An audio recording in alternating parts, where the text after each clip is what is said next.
Welcome to the Wooper Club League Season 15, Week 3 recap and power rankings.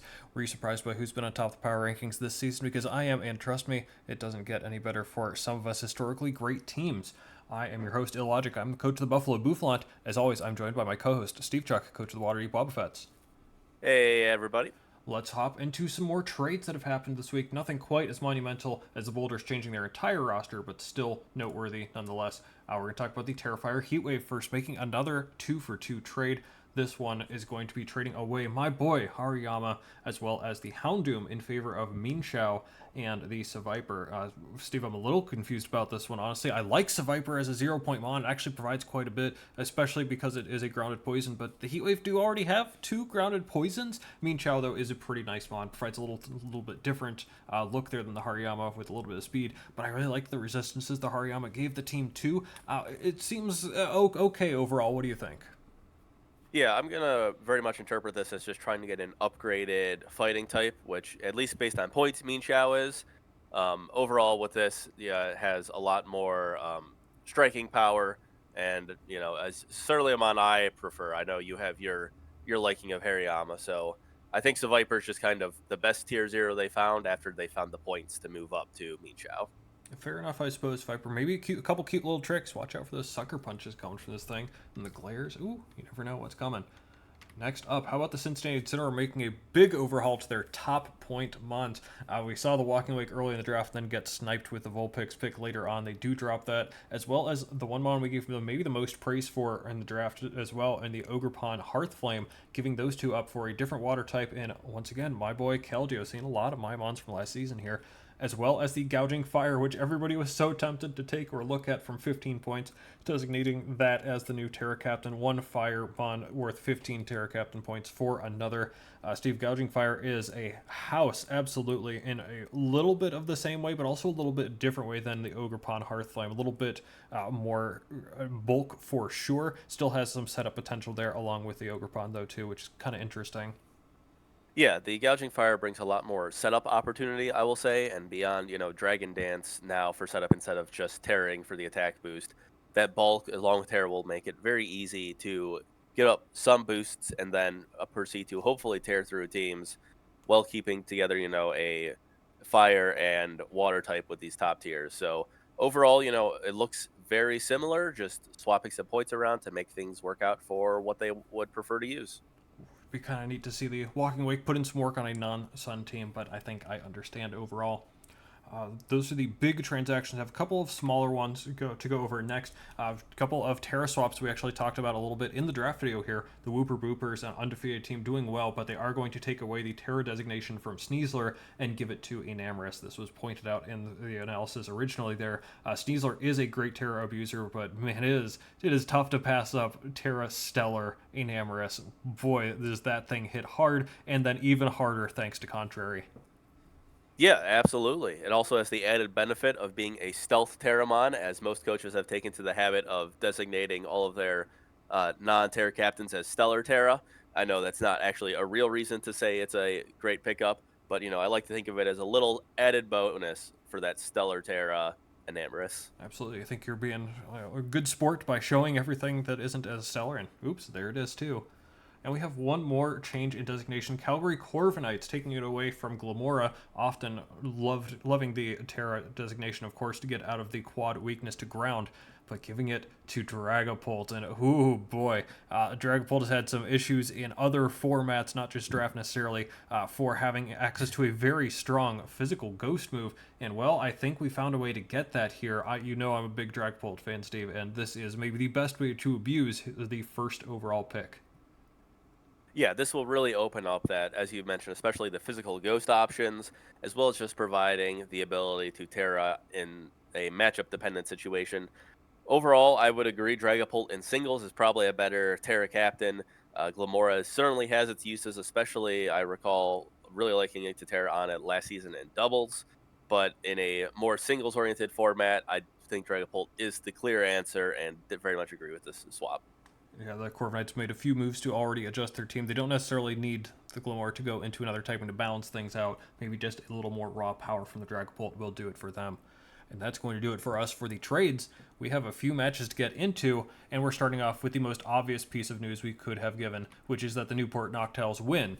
This time their Week 3 match, and this advances them to 3-0, defeating the Chicago Clods, who have had a brutal schedule to start their WCL career. Turn 1, King Gambit gets chip on Donphan, but they both double out, allowing Tinkaton to T-Wave the Gyarados. Donphan in on Clodsire and gets poisoned. They're getting the Donphan a little bit low. Out into Gyarados as the Elephant gets up Rocks. Out into Furret, which takes minimal damage, and Thunder Punch gets the KO. Shout out to the wife pick. Claude is back. EQ takes down Donphan, significant as the Claude's first KO of the season, but Regieleki can go Terra Ground and get the KO with a crit. Then Chunk Screamtail on their way out. Tinkaton grabs that KO as Pother in, and we're still on the Terra Psychic Terra Blast, I suppose, which lets in Greninja. Low Kick gets the KO on King Gambit. Battle Bond goes off, so Dark Pulse KOs Espather, and Surf grabs Chi-Yus. That's game for the Noctowls. Next match, it's a high-profile one between my Buffalo Bouffalant and everyone's favorite, the Terrifier Heatwave, and the Heatwave with the big upset to win, to stay undefeated, a close 2-0 win. They've been doing so well so far. I'm not even sure you can call that an upset. And not only that, but Michael of our very own Route 1 Burbs decided that, hey, the Bouffalant lost, so we've got to make that our match of the week. It was a great close game featuring some hacks, some great sets, double switching, and more you'll have to find out on both this channel and mine. Check out a couple different viewpoints of a riveting game that I'm going to hope I don't have to relive too much more. Alright, next up, let's talk about the Route 1 Burbs facing the Cincinnati Incineroar in our 7 versus 8 matchup from our last power rankings, and it's the Incineroar utilizing their newest team member to grab the big win. Gastro gets up Rocks, Baby Hippo gets up Rocks, Excadrill is immune to Toxic, but after a Sword Stance setup, Foul Play does Oko that. That is crazy. Tentacruel into Spin, the big Toxic follow-up into Gastrodon, then a Giga Drain to deal even more damage and recover off the Earth Powers. Amoonguss in on the flip turn, and it's Gouging Fire time. Sub up on the swap back into Gastro, D-Dance up, plus the Photosynthesis boost from the booster energy, and that's a KO. Great job chipping down the Gastrodon to let that happen. Moonblast from Valiant does a lot, but it's not enough. Raging Bolt in the 50-50, Dragon Claw goes off, Bolt goes down. With Lycanroc in, it's Terra time. Shed the Fire typing to remain neutral to Accelerock and KO back. Down goes Amoonguss and Delphox to the Gouging Fire sweep. So that's why I picked this mon up. Next up, another grudge match, this one between brothers, and the abuse continues. The Akron Agrons continue struggling against Steve's Waterdeep Wobbuffets. A big first win for Steve. Turn 1, Landers eats a Draco Meteor with Eject Pack, swapping Latias out, but Caragnal, unhappy it has to eat a U-turn into Chen Pao, but Darkspun dodging an Icicle Crash is fine. Eel in to knock off lefties, but Wish goes off in a Cryo on the Volt Switch back into Chen Pao. Pelipper into tank, but Crunch does nice damage. A 2 a KO, but in comes Bundle. Substitute Freeze Strike doing a third to AV Blastoise, who does heal a bit with Rain Dish, trying to at least break the Bundle sub, but with Focus Blast, with most of its health left, Bundle KOs the Blastoise with no sub up at least, though. Eel in, Light Screen up, and Volt Switch out on Darkspun. Petrarant Nasty Plot up on Archaludon, not doing damage to each other, but another Nasty Plot, easy to a KO and Caragnal. Goodbye. Bundle trying to get set up, but that doesn't work. Archaludon swaps in and goes down too. Darkspun gets off a Yawn as it goes down, letting Bundle get the sub up. But Eel eats the Freeze Strike, gets off a Light Screen. Even as Encore comes off, that means Petrarant comes back in easily. Eventual KO on Bundle. With just Latias, there's a couple easy Malignant Chains to poison the Terra Watermon, meaning Eel comes back into KO with Volt Switch. A clean 5-0 for the Wobbuffets. Next match, what we anticipated to be an excellent match, becomes the second time the Chill and Chi-Yus win in almost the exact same way. I know you see that D-Knight, and the Summit County Psyducks sure wish they didn't either. Turn 1, Roaring Moon, U-turns into Hat, bouncing back Glare into the Conda, then a Nuzzle into Goldango, great start, Torkoal in, but that doesn't have Sun, oh no. Flamethrower's minimal damage into Samurott, but after a Ceaseless Edge, that's not nothing. Body Press KOs, but here he is. D-Knight is in. 2 D-dances as Torkoal, Iron Defenses, and Body Press is getting dangerously low, so EQ goes off. Terra Normal and Roost back up on the Hat, who does Draining Kiss, but that's not doing much. Nuzzle, but Roost back up to full. 2 more D-dances, down to 38%. Good enough. Extreme Speed does KO. Decidueye resists both coverage moves and knockoffs and Roosts, but what's it really doing? The damage is already done. It's not doing enough, letting D-Knight get off another D-dance, then EQing to Oko Wiggly, E-Speed to Oko Roaring Moon, and Volcarona. EQ only does half to Decidueye, but the writing is on the wall. 2 EQs KO. Let the record show I voted against these top tiers for being able to tear. Oh, that's some controversial hashtag format discussion topic threshing. We should get away from that, huh? Next match, the Calgary Corviknights look back on track as the Seattle Steamrollers keep tumbling. Turn 1, Slowking does swap in on Moonblast, but Florges has other plans with Calm Mind. Kyurem, Terra Ice, Blizzard, 27%. Jeez, swapping in Cinccino on a +2 Moonblast was not the play. Kyurem survives one, but Blizzard does freeze. Swap to Tinglu, unthaw. Oh man, but Whirlwind does save him now. That's good. Barraskewed up, Flit turn right back into floor. Just, yeah, that checks out. 2 Calm Minds up, Kyurem just Blizzarding. Another freeze. Blizzard doing good damage. Can it stay frozen long enough? Down to 11%. And in comes Volcanion on the last one. Out of PP on the Blizzard. Earth Power barely doesn't KO. Flamethrower KO's back. Weavile is into revenge. Triple Axle only hits once, and Volcanion survives on 2. Flamethrower KO. Steam Eruption KOs Tinglu. Finally, Skarmory can revenge, but that's easy pickings for the Gamble Blast. Poltergeist KOs, and then that plus power up finish Slowking. Good showing from Greg's Corviknights. Next up, speaking of the team that clobbers them, the Corviknight Clobberers keep rolling 2 with a big win over the mighty Miltanks. Reflect does not protect Raichu from Alolan Dougie. EQ still Okos. That lets in Gyaptos, who Tailwinds up. Thunderous Kick does KO Alolan Dougie, which triggers Tingling here, but also Defiant. Too much crap happening on the field. Salazzle somehow tanks Thunderous Kick and Overheat Okos back. Garchomp EQs, Tusk does not care, and Ice Spinner's back for most of its health. Rocks and Spikes up though, as Body Press does not KO, trying to be cute. Primarina takes a big hit, but in comes Ditto to tank Surf, and Flip turn back doesn't quite KO. Voltorb now has to be sacrificed, but Ditto can finally revenge this time, but it's locked into Ice Beam, and Ogerpon Wellspring is in to Terra up and KO back. Harknine goes down to Ivy Cudgel, of course, and so does Garchomp. That's going to be game for the Clobberers. Next match, Close Combat Club get on the board with their first win of the season, this one against the Kanto Kinglers. Meowstic reflects up on knockoff. Lagging Tail, oh, he is cooking. Ursaluna in next to get up the burn. Annihilate in for free, get up rocks. Headlong Rush just over half behind the screen, jeez. Meowstic sacked. Annihilate back in, but Marillaboom tanks the CC, and red cards it out to prevent healing. Torn tanks, but Iron Boulder in with the Quark Drive active. Uh-oh, Swords Dance too, but John with the bold staying in with Torn. Tailwind, and for the second time this video, Foul Play Okos at +2. Corviknight in, and Hoopa might be the answer to Bulk Up. Shadow Ball does a ton, and it survives a Brave Bird, but that lets in Ursaluna again. Though a good switch into Treads on Rock Slide, then Torn on Headlong, but Foul Play just isn't quite doing enough, as Rock Slide does bring Torn low. Out into Bonnet on the Rotom switch. Crunch doesn't quite KO, but Volt switch out means Rocks will get it later. Corviknight is down 2. Annihilate in on the other money again. CC brings it down finally. Hoopa unbound now with the Future Sight. Rotom sacked Hoopa back in with the Terra fighting to resist Sucker Punch. It does KO with Terra Blast. But Torn's back in. Foul Play can KO Ursaluna now. Does a good bit to Hoopa. U-turn out into Treads on the Choice Locked Psyshock. So EQ will finish it off. Great win for the club. And finally, I know you've been yearning for another close match, so we've got a barn burner for you, with the Wooper Boopers barely eking out a win over the Boulder Boulders to stay undefeated as well. Sneasler U-turn poisons Mew, who at least gets up rocks. Another U-turn, this from Jirachi, as Mew knocks off Incineror's boots. Earth Power bringing that low before going down. That means Quaquaval is in. CC does about half to Jirachi, who wishes on the Meowscarada switch, who KOs back with knockoff. Strong. Sneasler CC into the Grafai switch, who lives with Focus Sash. Unburden active, that means Acrobatics KOs right back. It goes down to Ice Shard, but Thundy forces a KO back onto Incin next. Here's Enamorous Terra Stellar, Terra Blast, 2-hit KOs. Thundy, oh no. Heatran, nice damage. Lives, Flash Cannon, Oko's back. Tatsugiri does get off a Rabbit Spin, then Memento up. Last Mon back Excalibur. That's a free D-Dance setup. Can it really do this? Glaive Rush KOs Quaquaval. EQ gets Heatran, and Ice Shard KOs Meowscarada. The big comeback win with my boy back Excalibur to keep the Boopers grooving. And that's what happened in week 3. All right, well, we get to take a look at our power rankings here. Not too much of a shakeup at the top. Newport Noctowl still number 1. Terrifier Heatwave still number 2. Chill and Chi-Yus bump them up a little bit up to number 3. The Boopers and Clobberers still hanging strong there at 4 and 5. Cincinnati and Sonora with their win get to move up a spot. Calgary Corviknights moving up a spot, and the Summit County Psyducks with their pretty bad loss tumbling down a little bit here. Steve, not too much to talk about at the top, but big win for the Heatwave. Are they getting closer to the Noctowls? It certainly does appear so. I mean, in terms of the historical strength of the coaches they played, the Heatwave definitely had the more impressive win this week. The Noctowls have had some tougher competition earlier, so, as of now, we're still giving a little bit of an edge to the Noctowls, but we will see as the weeks progress. I'd say these two are kind of a toss-up, and week to week, depending on who they play and how well they do, I could see them changing order. And the next grouping has got to be the 3, 4, 5 here. We did bump the Chill and Chi-Yus up a little bit. We did discuss this a little bit at length, Steve, with D-Knight getting 13 of their 18 KOs, by the way. Shout out to D-Knight doing a lot of work here. Boopers, Clobbers, we do see potentially a few holes in their play as well.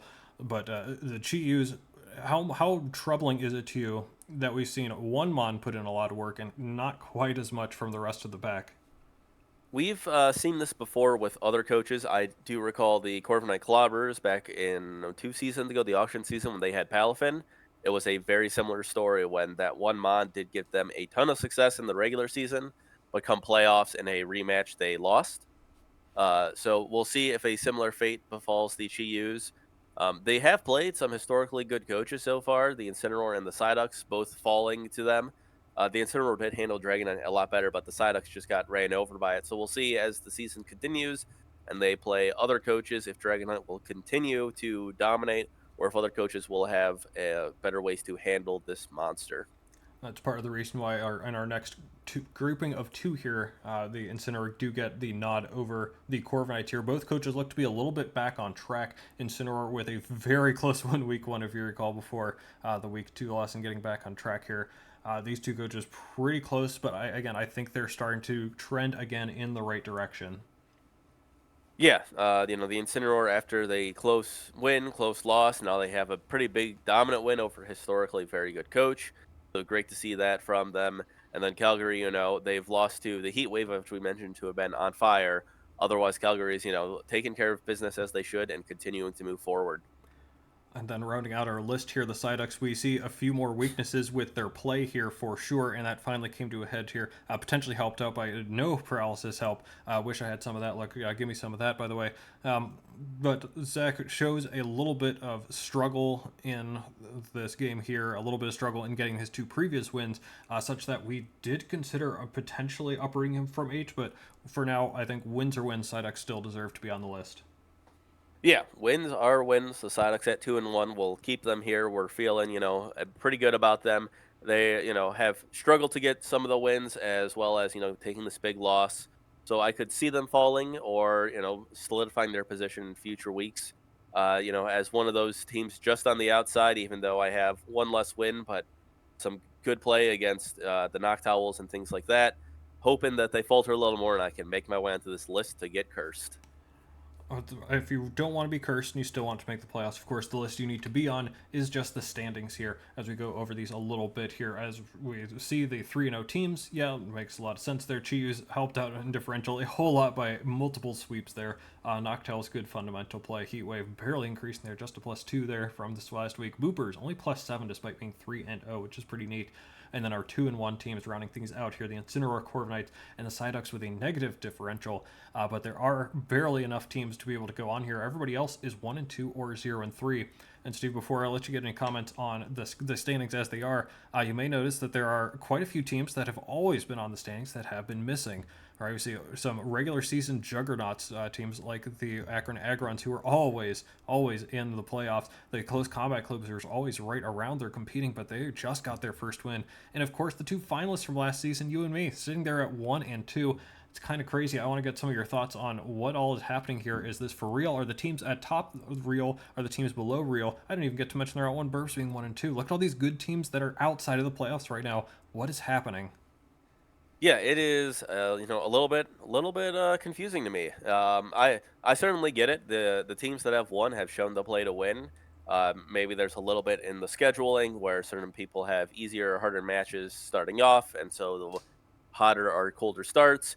But the teams who are here right now definitely deserve it. Of course, there's still 5 more weeks, plenty of opportunities for further shakeups. But overall, it's up to the coaches' play and the coaches that are, the historically strong coaches you mentioned, they're not on this list for a reason. They've shown some flaws. Let something they got hacked out. They let something get out of control and sweep them. We've all lost our matches for some reason, and hopefully that'll make us better players in the playoffs when we inevitably make it in. Hopefully, please.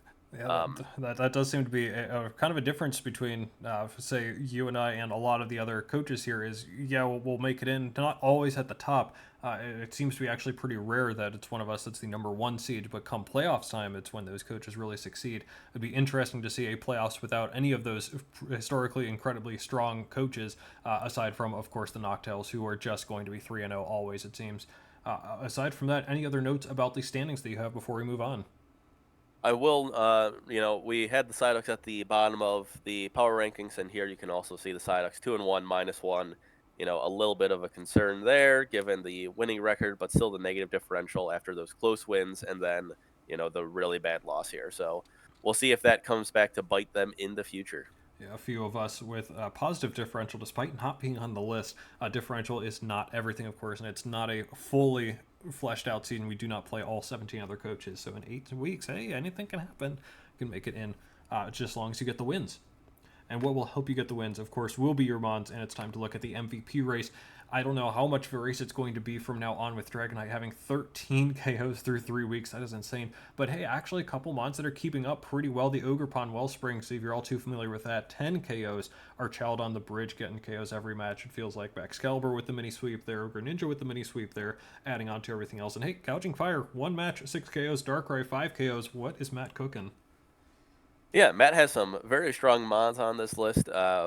But as you mentioned, yeah, we really mainly have a 2-horse race here between the Dragonite and Ogerpon, it seems, especially considering both of those coaches are currently 3-0 and are kind of relying on those 2 key pieces for the majority of their wins, getting them in the proper position to Terra, set up, and sweep.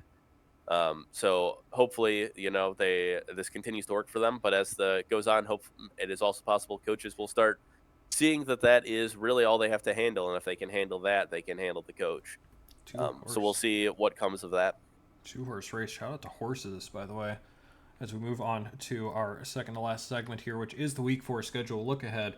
Steve, with this in mind, your schedule making has said that 4 and 5 are supposed to be somewhat down weeks, but there are actually a couple really good matches to talk about here. I guess I have to mention the obvious one, which I definitely saw at first glance. The Terrifier, Heatwave, and Wooper Boopers down there most of the way down. 2 undefeated teams facing off against each other. We're going to go down to, at the very most, 4 undefeated teams after this week, and what should be a great match. What else piques your interest here in Week 4?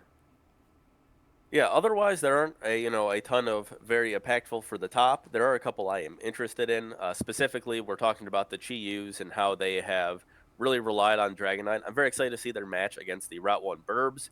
A historically strong coach who very much is going to be aware that Dragonite is the win condition, and I expect to have a very solid game plan for that Dragonite. So excited to see how that ends up going. I guess I'll also mention the Agrons versus Psyducks. We mentioned the Psyducks were falling. The Agrons, haven't been on the list for a little bit. They're kind of in a similar tier, so we'll see how the 2 play against each other, and if the Psyducks can get back on track, or if the Agrons can fight back for some life here.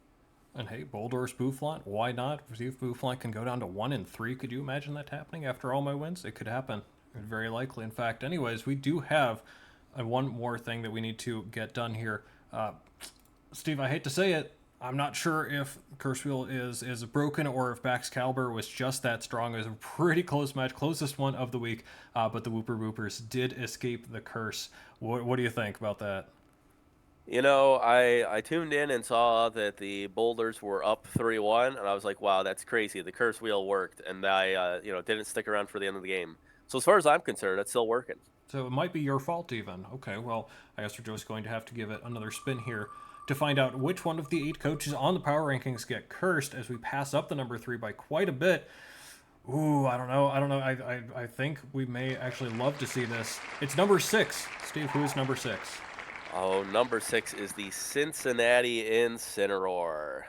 Ooh, bad news for the Incineroar. Matt, it looks like you had a pretty nice week last week, but unfortunately that streak probably coming to an end, or at the very least, this is going to be a good one, just like the last week one was.